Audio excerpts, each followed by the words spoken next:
E aí, tudo bem? O vídeo de hoje vai ser um vídeo rápido sobre como eu penso a educação e a sua relação com a arte. Porque, na minha concepção da arte, todos nós devemos trabalhar a arte para que, de alguma maneira, nós possamos fazer aquilo que ela nos proporciona. Isso não quer dizer que vamos todos virar artistas profissionais, não, na verdade não.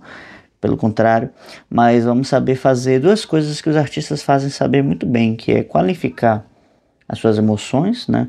Qualificar os seus sentimentos, né? Como já falei em outros vídeos aqui, o artista é aquele dentro de um estado que mais ama, né? E estou pensando no estado na maneira platônica, na maneira como o Platão pensava, essa ideia de estado, tá? Então, o artista é aquele que mais ama, ou seja, aquele que mais possui sentimentos. E a outra coisa que o artista sabe fazer muito bem é desenvolver, né, transformar os seus sentimentos, as suas ideias em meios de expressão. Em outras palavras, é como se ele conseguisse concretizar aquilo que se passa no seu mundo interior. Então, para que se possa fazer arte, é necessário conhecer o mundo interior, né, o seu mundo interior. E, portanto, precisamos nos relacionar mais profundamente com aquilo que nós somos, tá? Então, a arte vai nos fazer tomar contato com nossos pensamentos mais profundos, com as nossas emoções mais profundas e vai fazer com que nós passemos a refletir. Passemos a meditar sobre a nossa situação no qual nós vivemos, tá? Então, a primeira coisa que nós temos que entender a educação hoje é tida como uma coisa meio assim. É uma palavra que se vulgarizou muito, né? Todo mundo vai falar sobre educação e não há um problema que todos falem, mas todos vão falar de forma retórica, né? Como se fosse uma coisa que fosse simples de realizar e que se fosse e como se fosse algo delegável, né? Como assim delegável? Eu posso sempre contratar alguém para poder realizar uma para fazer uma tutoria, para fazer um trabalho de educação, claro, né? Não é disso que eu estou falando. Eu estou falando de que muitas vezes nos eximimos da nossa própria autoeducação e nos eximimos também de uma responsabilidade mais consciencial. Porque o que determina ou o que é estritamente necessário na formação de uma educação? Apenas duas coisas, um mestre e um discípulo, um professor e um aluno. É o que nós precisamos. Se nós temos essas duas coisas, nós temos um processo de educação que acontece, que pode se desenvolver. Todo o resto ele é secundário. Uma boa estrutura, um bom material, um bom método, vamos dizer assim, um momento propício, favorável a que se faça a educação, certo? Tudo isso são elementos secundários que, claro, contribuem muito para que a educação que a educação aconteça, mas o ponto principal, o cerne da questão é que exista um mestre, exista um discípulo, exista um professor, exista um aluno que esteja querendo realizar essa formação. Tá tendo uma gritaria aqui absurda das crianças. Não sei se está pegando aí para vocês, espero que não. Mas não tem ninguém se ferindo, tá? Ok, vamos lá. Qual a relação da educação com a arte? Por que eu estou trazendo esses elementos? E essa relação, ela não é uma coisa nova, tá? Já Platão e os filósofos gregos todos, eles vão defender isso em alguma medida, até porque a Grécia tem uma relação com o que é o belo muito viva, né? Ou seja, buscar a beleza é buscar o bem, buscar a beleza é buscar a verdade. E isso é muito claro na cultura grega, nas suas diversas formas de exposição, e principalmente quando a gente fala dos processos de visão, né? O processo de consciência, a relação que a consciência tem é muito tida com a visão. Haja visto o mito da caverna de Platão, que é todo baseado num processo de saída das trevas até a luz. E quanto mais nos aproximamos do sol, quanto mais nos aproximamos da fonte da luz, mais temos a capacidade de ter mais consciência, tá? Então, da mesma forma, perceber a beleza é se aproximar da luz, porque se aproximando da luz, recuperamos a visão, uma vez que a alma já possui a visão. E o processo de educação consiste apenas em fazer com que a alma olhe na direção certa, que no caso da analogia do mito da caverna, é a direção do sol. Então, vamos aqui pensar o seguinte: precisamos formar as pessoas de forma integral, de maneira integral. Isso quer dizer que eu preciso observar o ser humano como um todo, integrado como um todo coeso.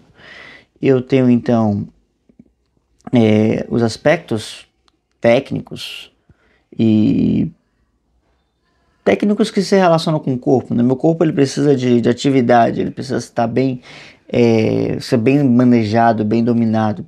No dia a dia eu preciso aprender a fazer as minhas coisas básicas, desde preparar uma comida até fazer minha higiene pessoal e, né, enfim, arrumar a minha casa. Tudo isso eu preciso aprender a fazer conforme o tempo passa, preciso desenvolver essas habilidades. E isso se relaciona também com os esportes que vão proporcionar a saúde do corpo, né, em alguma medida, e com a dieta também. Tudo isso está relacionado com o manejo do corpo, em alguma medida. Eu preciso então também desenvolver um aspecto racional, porque eu preciso saber tomar boas decisões. E para eu saber tomar boas decisões, eu preciso saber aprender a pesar as coisas. Então eu tenho... Geralmente as decisões são pautadas em certos dilemas, né? Ou isto ou aquilo, como diria Cecília Meirelles, né? Eu escolho algo, eu perco outro. Mas se a vida é assim, se eu tenho que desenvolver essas escolhas o tempo todo, como fazer para escolher o que é melhor para mim? Como fazer para desenvolver aquilo que mais é adequado para a minha alma? Ou seja, o que é melhor para mim? E muitas vezes a gente precisa aprender a fazer esse processo, porque isso não está claro. E esse processo de desenvolvimento da razão, ele já está lá colocado, né, pela própria vida de Sócrates, mas Platão ele vai nos deixar como uma espécie de doutrina ou de disciplina, que é a dialética, onde a dialética está relacionado com esse elemento onde há um embate entre duas inteligências, né, um conflito entre duas inteligências, e duas ideias, né? Quase como duas éticas, né? Dialética. E essas duas ideias elas vão se confrontar para saber qual a que permanece. Isso é um processo que a gente consegue fazer racionalmente, ok? E tomar decisões, algo que a gente vai aprendendo com o tempo, depois de também, né, tomar muito na cabeça. Mas há um método para isso, né? Um método que poderíamos dizer que é filosófico, né? Que é o método de aprender a viver, aprender a tomar boas decisões, né? Então a filosofia é sempre uma filosofia que nos ensina a viver, tá? Porém, há um outro elemento que é o aspecto sentimental, que é o aspecto emocional. E nesse sentido, aqui no canal a gente desenvolve um trabalho, a gente no caso eu, né? Desenvolve um trabalho que se direciona para a educação sentimental. E a educação sentimental consiste em formar e educar a nossa própria espontaneidade. E isso quer dizer que eu tenho uma direção que eu vou tomar que vai ser ditada não apenas pela minha razão, mas as minhas emoções vão ser qualificadas e formadas até o ponto em que elas aprendam a amar aquilo que é bom. Talvez esse seja o ponto mais difícil da educação, porque é o ponto onde a gente precisa aprender a gostar daquilo que não é um prazer imediato. Então a gente vai começar a buscar desenvolver uma relação, uma relação e uma